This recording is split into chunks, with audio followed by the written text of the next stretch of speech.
नमस्कार दोस्तों, सरन क्लासेस में आप सभी का स्वागत है। आज इस वीडियो में हम डिस्कस करने वाले हैं हिंदी के मोस्ट इंपॉर्टेंट क्वेश्चंस को, जो कि आगे आने वाले बिहार दरोगा के मेंस एग्जाम और बिहार एसएससी के मेंस एग्जाम के लिए बहुत ही इंपॉर्टेंट है।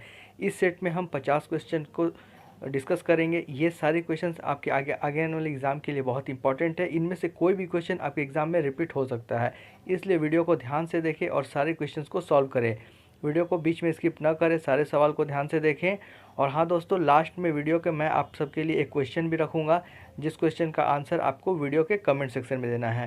तो चलिए फिर वीडियो को शुरू करते हैं। लेकिन हाँ दोस्तों, उससे पहले यदि आप इस चैनल पर नए हैं और चैनल को सब्सक्राइब नहीं किया है तो सब्सक्राइब कर दें और बेल आइकन को प्रेस कर दें, ताकि आगे आने वाली वीडियोज़ के नोटिफिकेशन और एग्ज़ाम से रिलेटेड इन्फॉर्मेशन आपको मिल सके। आज का पहला क्वेश्चन है, यर अ लव ये किस वर्ग के व्यंजन। आपको बताना है कि यर अ लव ये किस वर्ग के व्यंजन है। तो ये है आपको अंतस्थ व्यंजन। ठीक है, तो आंसर क्या हो जाएगा? Option C. आंसर क्या हो जाएगा? Option C. Year a love अंतस्थ व्यंजन है। ठीक है, तो आंसर हो गया ऑप्शन सी। अब देखिए दोस्तों, हम समझ लेते हैं कि अंतस्थ व्यंजन क्या होता है।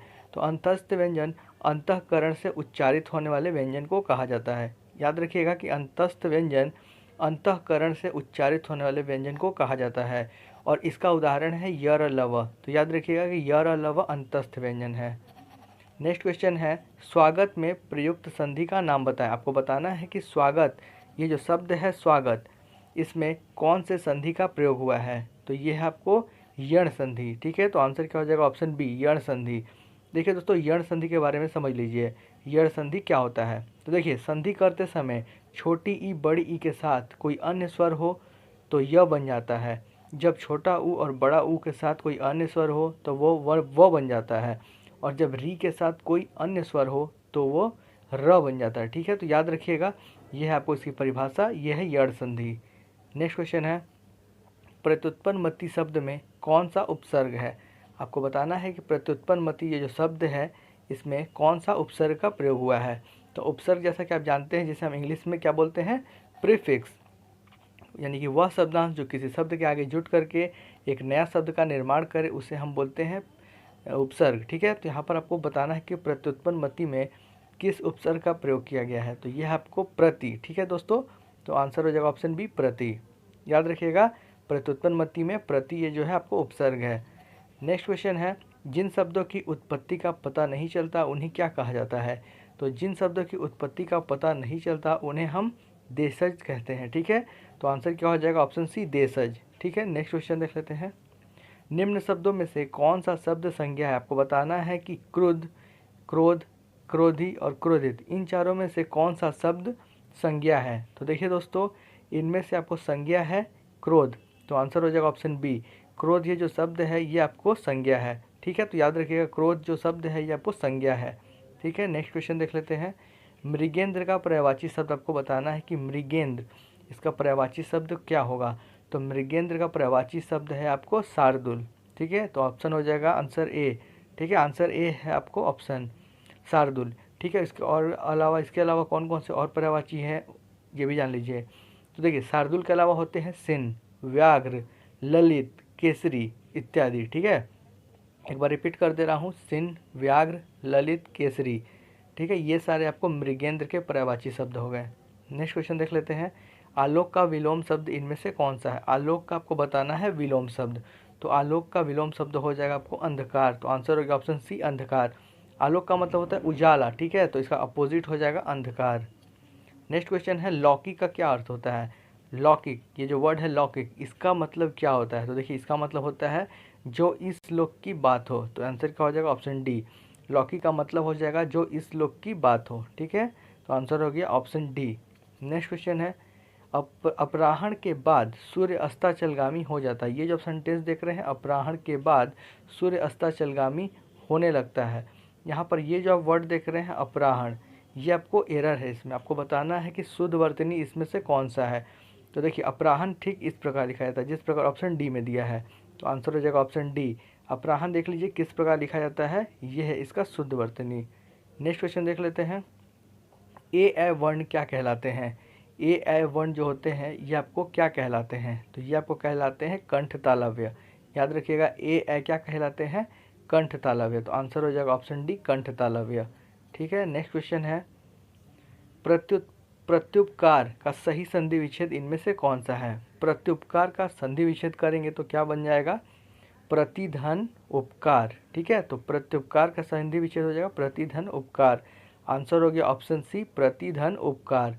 नेक्स्ट क्वेश्चन है, गमन शब्द को, ये जो शब्द है गमन, इस शब्द को विपरीतार्थक बनाने के लिए किस उपसर्ग का प्रयोग करेंगे?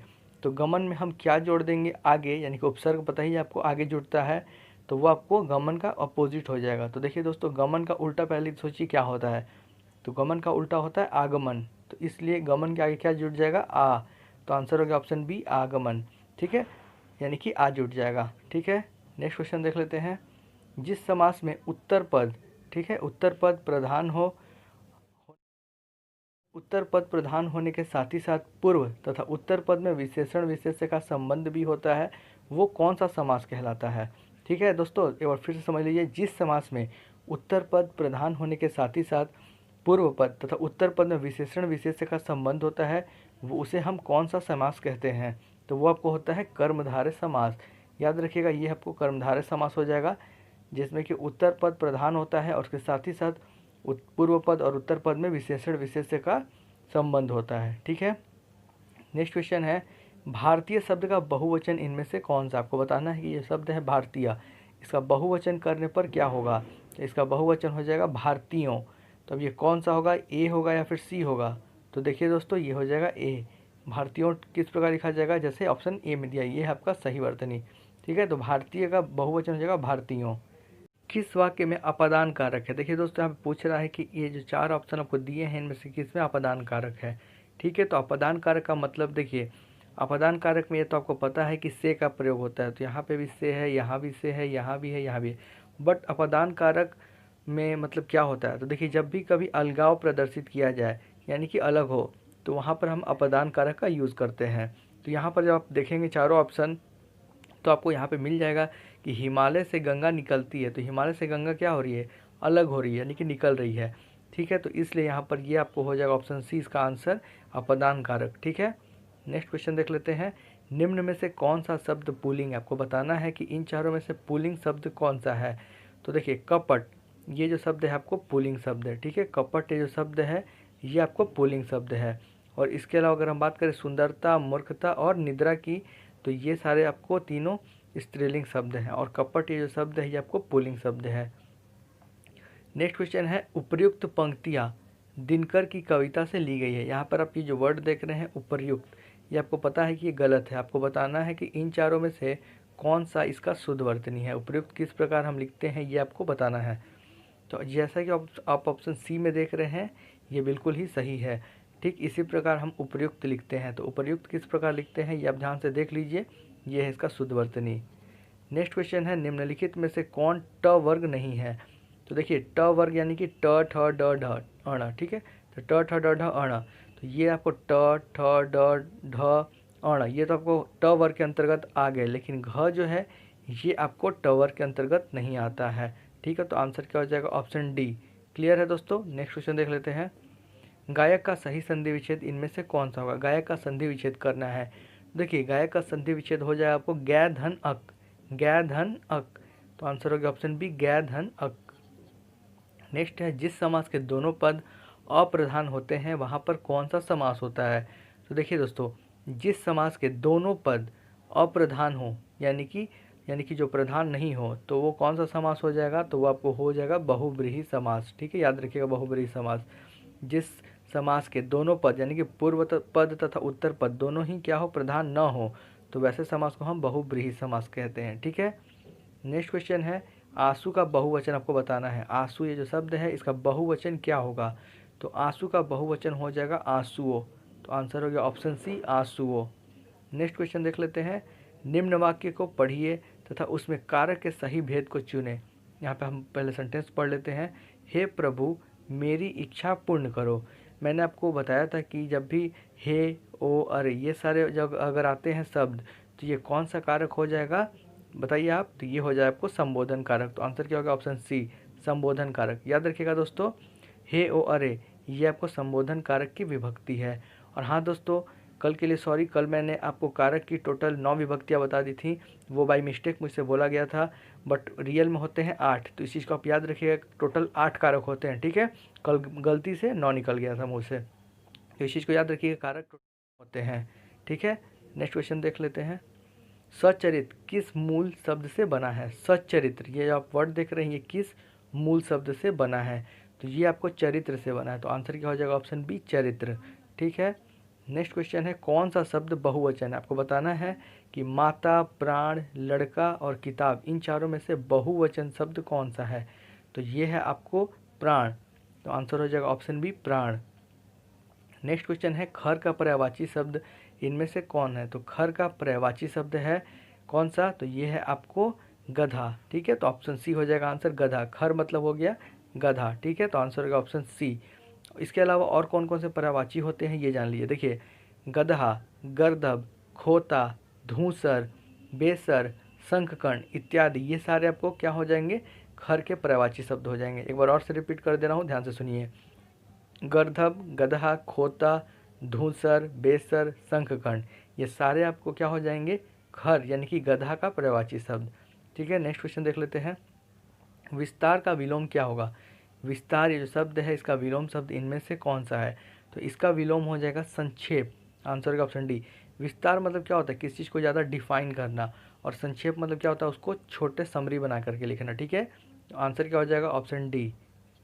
नेक्स्ट क्वेश्चन है, विधानमंडल द्वारा, सॉरी यहाँ पे विधान होगा, विधना नहीं होगा, ठीक है। तो विधानमंडल द्वारा पारित या स्वीकृत विधि को हम क्या कहते हैं? देखिए, विधानमंडल द्वारा पारित या स्वीकृत विधि को हम क्या कहते हैं? तो उसे हम कहते हैं अधिनियम, याद रखिएगा। आंसर हो जाएगा ऑप्शन ई, अधिनियम। विधानमंडल के द्वारा जो पारित हो जाए उस नियम को हम बोलते हैं अधिनियम। अगला सवाल है, जितेंद्रिय में कौन सा समास है? जितेंद्रिय में कौन सा समास है? तो ये है आपको बहुब्रीहि समास, तो आंसर हो जाएगा ऑप्शन बी, बहुब्रीहि समास। अभी मैंने आपको बहुब्रीहि समास के बारे में बताया था, एक बार फिर से समझ लीजिए। देखिए दोस्तों, बहुब्रीहि समास ऐसा समास होता है जिसके समस्त पदों में से कोई भी पद प्रधान नहीं होता है, और दोनों पद मिल करके किसी तीसरे नए पद का या फिर किसी तीसरे नए पद की ओर संकेत करते हैं। तो वैसे समास को हम क्या कहते हैं? वैसे समास को हम बहुब्रीहि समास कहते हैं, ठीक है। जिसमें कि दोनों पद प्रधान नहीं हो और दोनों मिलकर के किसी नए पद की ओर संकेत करें। तो यहाँ पर आप ये जो वर्ड देख रहे हैं जितेंद्रिय, इसमें देखिए जितेंद्रिय जो है, इसमें कोई भी पद मतलब प्रधान नहीं है, और जितेंद्रिय यानी कि कोई एक तीसरे पद के बारे में यहाँ पे संकेत कर रहा है। तो देखिए, जितेंद्रिय का मतलब क्या हुआ? जिसने इंद्रियों को अपने वश में कर लिया हो, यानी कि वो हो गया आपको जितेंद्रिय। तो याद रखिएगा, ये आपको बहुब्रीहि समास है। नेक्स्ट क्वेश्चन देख लेते हैं। आधुनिक हिंदी गद्य का प्रादुर्भाव भारतेंदु से ही होता है। यहाँ पर आप ये जो वर्ड देख रहे हैं प्रादुर्भाव, ये आपको बिल्कुल ही गलत है। आपको इसका शुद्ध वर्तनी बताना है कि कौन सा है इनमें से। तो देखिए दोस्तों, आप यहाँ पर देख सकते हैं ऑप्शन ए में प्रादुर्भाव ये लिखा है, ये बिल्कुल ही सही है, ठीक है। तो आंसर क्या हो जाएगा? ऑप्शन ए, प्रादुर्भाव, ठीक इस प्रकार लिखा जाता है। नेक्स्ट क्वेश्चन देख लेते हैं। सप्तर्षि का सही संधि विच्छेद कौन सा होगा? सप्तर्षि का सही संधि विच्छेद आपको बताना है, तो ये है आपको ऑप्शन सी, सप्तधन ऋषि। तो आंसर क्या हो जाएगा? ऑप्शन सी, सप्तधन ऋषि, ठीक है। नेक्स्ट क्वेश्चन देख लेते हैं। जो धातु या शब्द के अंत में जोड़ा जाता है उसे हम क्या कहते हैं? जो धातु या शब्द के अंत में जोड़ा जाता है उसे हम क्या कहते हैं? उसे हम प्रत्यय कहते हैं। तो आंसर क्या हो जाएगा? ऑप्शन डी, ठीक है दोस्तों। याद रखिएगा कि जो धातु या शब्द के अंत में जुड़े उसे हम क्या कहते हैं? प्रत्यय कहते हैं। इंग्लिश में हम इसे बोलते हैं क्या? सफिक्स, याद रखिएगा।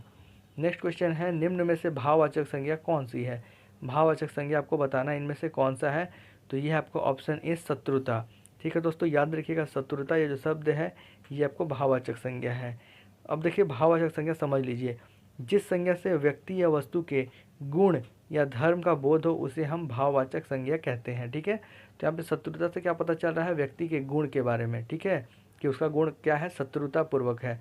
तो इसलिए आपको शत्रुता जो शब्द है ये भाववाचक संज्ञा हो जाएगा। नेक्स्ट क्वेश्चन देख लेते हैं। शत्रु का पर्यायवाची शब्द इनमें से कौन सा होगा? तो शत्रु का पर्यायवाची शब्द हो जाएगा आपको ऑप्शन बी, अरि। आंसर हो गया ऑप्शन बी, अरि। देखिए दोस्तों, हम शत्रु के और भी पर्यायवाची शब्द समझ लेते हैं, कौन कौन से हैं। देखिए, दुश्मन, विपक्षी, प्रतिपक्षी, रिपु, अमित्र, वैरी इत्यादि, ये सारे आपको क्या हो गए? शत्रु के पर्यायवाची हो गए। एक बार और रिपीट कर देता हूँ, ध्यान से सुन लीजिए। दुश्मन, विपक्षी, प्रतिपक्षी, रिपु, अमित्र, वैरी तथा इत्यादि। मतलब ये सारे आपको जो हो गए ये आपको शत्रु और ये मतलब इसके पर्यायवाची शब्द हैं। नेक्स्ट क्वेश्चन देख लेते हैं, अथ का विलोम शब्द इनमें से कौन सा है? अथ का विलोम शब्द आपको बताना है। तो देखिए अथ का विलोम हो जाएगा इति, तो आंसर क्या होगा? ऑप्शन बी इति। अथ का विलोम हो गया इति। देखिए दोस्तों समझ लीजिए अथ का मतलब क्या होता है। जैसे कि हम कभी किसी लेख कोई लेटर लिखें या फिर कोई लेख लिखें तो उसमें जो स्टार्टिंग का वर्ड होता है जो कि मंगल सूचक शब्द जिसे हम बोलते हैं वो आपको उससे हम अथ कहते हैं, ठीक है। और इति जस्ट इसका अपोजिट हो गया, यानी कि जो लास्ट का होता है वर्ड, ठीक है। तो याद हो गया, समझ गए होंगे अथ और इति में क्या डिफरेंस है। नेक्स्ट क्वेश्चन देख लेते हैं, निश्चित समय के भीतर पत्र का उत्तर न प्राप्त होने की दशा में अनुबोधक के रूप में भेजा जाने वाला पत्र क्या कहलाता है? तो वो आपको कहलाता है अनुस्मारक। तो आंसर क्या हो जाएगा? ऑप्शन डी अनुस्मारक, ठीक है। जो निश्चित समय के भीतर उत्तर न दिया जाए तो उसके लिए फिर जो भेजा जाएगा लेटर उसको बोलते हैं हम अनुस्मारक, ठीक है। तो नेक्स्ट क्वेश्चन देख लेते हैं, वाक्य के अशुद्ध भाग का चयन कीजिए। यहाँ पर ये सेंटेंस देख रहे हैं, अपराधी और निरपराधी का अंतर करना कठिन है। आपको बताना है कि ये जो सेंटेंस है इसमें गलत कहाँ पे है।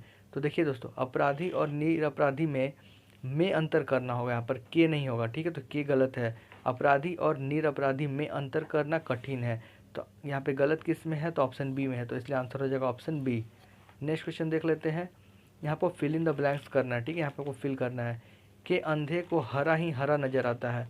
आपको बताना है कि इन चारों ऑप्शन में से कौन सा आंसर होगा। तो देखिए सावन, सावन हो जाएगा आंसर। सावन के अंधे को हरा ही हरा नज़र आता है, ठीक है। तो यहाँ पे क्या हो जाएगा? फिलिंग द ब्लैंक्स में सावन।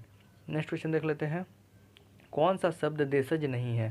आपको बताना है कि कौन सा शब्द देशज नहीं है।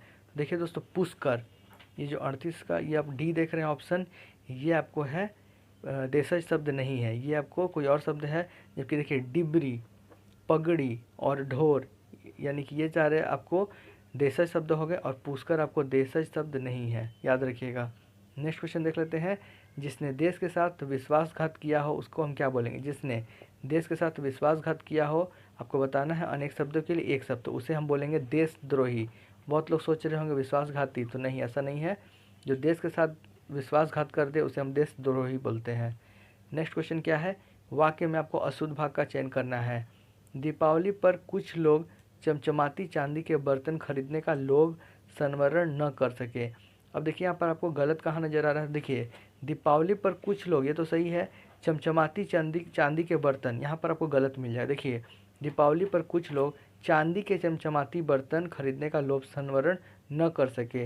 यहाँ पर आप ये देख रहे हैं चमचमाती चांदी, यहाँ पे होगा चांदी के चमचमाती बर्तन, ठीक है दोस्तों। जब आप इस सेंटेंस को पढ़ेंगे तो आपको खुद लग जाएगा कि चमचमाती चांदी के बर्तन न हो करके चांदी के चमचमाती बर्तन होना मतलब सही है।